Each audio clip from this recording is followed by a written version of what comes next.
दोस्तों 7:45 में 6:45 में टेस्ट स्टार्ट हुई और लगभग 8 बज चुके हैं अभी, यानी कि सवा घंटा का टाइम हो चुका है और मात्र 15 मिनट का टाइम बचा हुआ है। तो सर कल एनटीपीसी का सीबीटी 2 का टेस्ट हुआ, आज ग्रुप डी का टेस्ट है।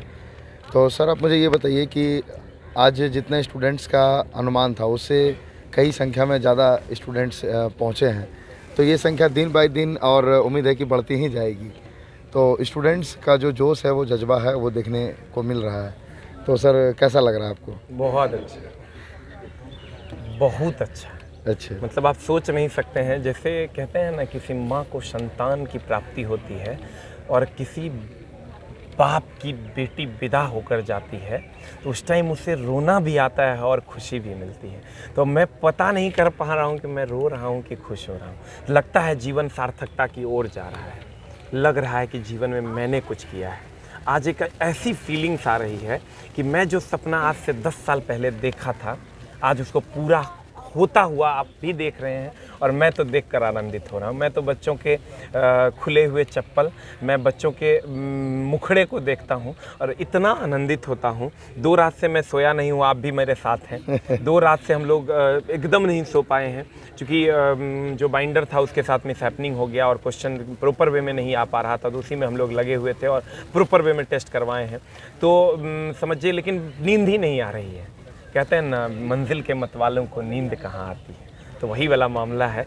एक बार आपको मंजिल की फ़िक्र हो गई तो फिर आपकी नींद, आपका चैन, सभी चीज़ें खो जाएंगी। तो उसी में हम लोग लगे हुए हैं और कोशिश करेंगे कि हर बच्चे की दुनिया बदले, हर बच्चा अपने मम्मी पापा का सपना पूरा करे। सर भारत में 3 प्रमुख एजेंसियां हैं, एक आरआरबी, एक एसएससी, एक यूपीएससी।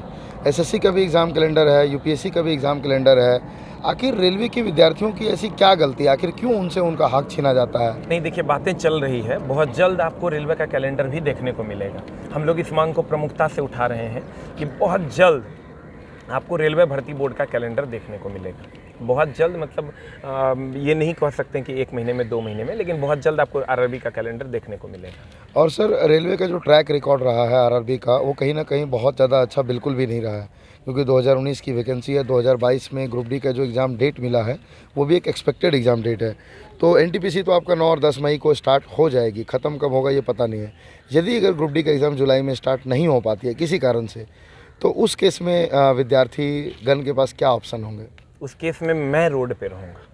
मैं बच्चों से ये वादा करता हूँ कि अगर जुलाई में एग्ज़ाम नहीं हुआ, मैं इसके झा आपको रोड पे दिखूँगा और मैं रोड पे आऊँगा, फिर मामला गड़बड़ा जाएगा। सरकार को हर हाल में जुलाई में एग्ज़ाम लेना होगा। ये अंतिम तिथि है, इसके बाद कोई डेट नहीं आएगा।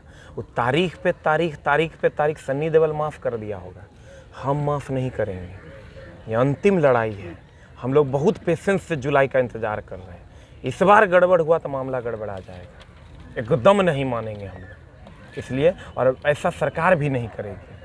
सरकार ऐसा काम नहीं करेगी, इसलिए नहीं करेगी कि सरकार ने हमसे वादा किया है, हम लोगों से वादा किया है कि परीक्षा जुलाई में होगी, मतलब परीक्षा जुलाई में होगी। हम लोग उस निगेटिविटी की ओर नहीं जाएंगे, लेकिन अगर ऐसा होगा तो हम लोग सड़क पे आएंगे और सड़क पे आएंगे तो फिर एक ऐसी क्रांति होगी जो जेपी मूवमेंट से भी बड़ी क्रांति होगी, तो फिर मामला गड़बड़ा जाएगा। सर रेलवे की तरफ से जितने भी नोटिस जारी किए जा रहे हैं उसमें एक बात का स्पेशल मेंशन किया जा रहा है कि यदि अगर एग्ज़ाम कराने का सिचुएशन हुआ तभी हम लोग एग्ज़ाम करवाएंगे। एक बीच में स्टूडेंट्स को डर सता रहा है कि कहीं गर्मी का मौसम अभी लगातार बढ़ रहा है, अभी तक तो देश में कोई वैसा कंडीशन नहीं आया है, लेकिन कोविड जैसी सिचुएशन यदि अगर मई जून के आसपास कुछ आती है और एग्जामिनेशन उस केस में नहीं हो पाते हैं, तो उस केस में फिर क्या ऑप्शंस बचते हैं? सोशल डिस्टेंसिंग, उसके साथ एग्ज़ाम होना है, लेना पड़ेगा। कोई बात नहीं सुनेंगे, या तो मार दो या तो परीक्षा ले लो। 2 गो में से एगो काम करो, या तो हम लोग कोविड से मर जाएंगे या तो परीक्षा ले लीजिए। अब इनका चेहरा हमसे देखा नहीं जा रहा है, इसलिए आपको परीक्षा लेना पड़ेगा। पीपी किट पहना के लीजिए, सोशल डिस्टेंसिंग में लीजिए, कोई बहानाबाजी नहीं चलेगा। इस बार माननीय सरकार से नम्र निवेदन है कि आपको परीक्षा लेना पड़ेगा, आप उसके लिए तैयार हो जाइए। सर एक मुद्दा है टेंडर का।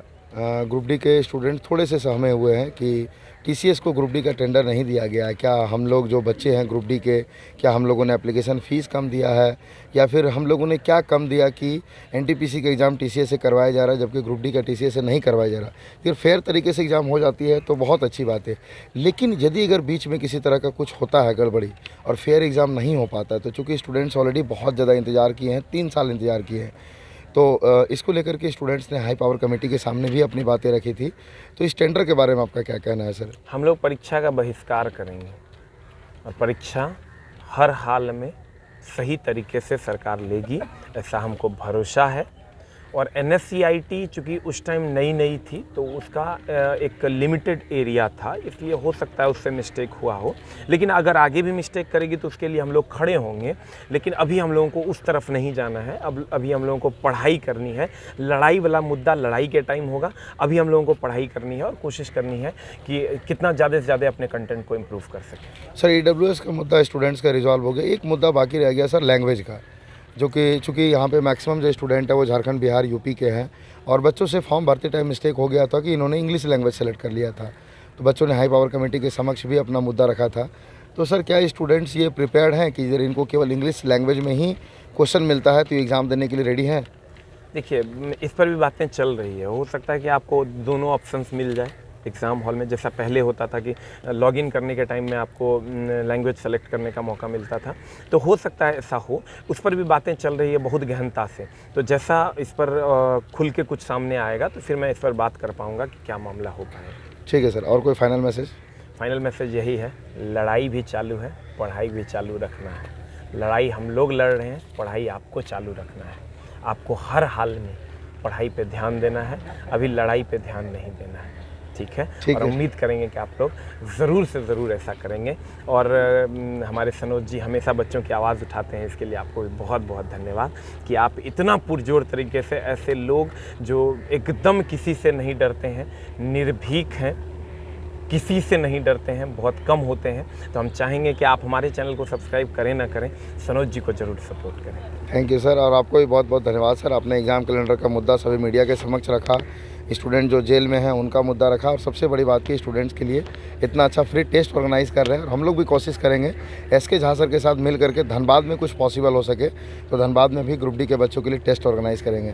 पुनः एक बार उमंग स्टडी परिवार की तरफ से आपको और आपकी टीम को भी उतना ही क्रेडिट जाता है सर, क्योंकि मैं 2 दिन से देख रहा हूँ। मेरे से ज़्यादा हमारी टीम को क्रेडिट जाता है। बिल्कुल, आप आप देखिएगा यहाँ 2 दिन से आप भी हमारे साथ हैं। जी, एक भी बंदा सोया नहीं है। बिल्कुल सर, पिछले 2 रात से, लेकिन वो लोग लगे हुए हैं, उनको भी अच्छा लग रहा है कि हम अपने भाइयों के लिए कुछ कर रहे हैं। तो हमारा क्रेडिट तो कम है, उनका क्रेडिट थोड़ा सा ज़्यादा है, और उनकी रिस्पॉन्सिबिलिटी वो प्रॉपर वे में निभा रहे हैं। आप देखे होंगे एक भी बच्चे को कभी कोई दिक्कत नहीं होती है, चाहे बच्चा कितनों बढ़ जाए।